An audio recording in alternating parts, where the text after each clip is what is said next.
प्रधान शिक्षक शिक्षावृंद माननीय अतिथिवृंद एवं मोर प्रिय सहपाठीगण आज आम 77तम साधारणतंत्र दिवस पालन करुछु एवं एठार आम एकत्रित होइछु।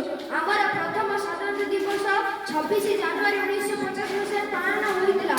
एही दिन आम देशर संविधान मध्ये कार्यकारी होइतिला। गणतंत्र दिवस आमको समानता स्वाधीनता और भाईचारार पाठ पढ़ाए। आम संविधान देशर प्रत्येक नागरिक को तार समान अधिकार और कर्तव्य प्रदान करिछि।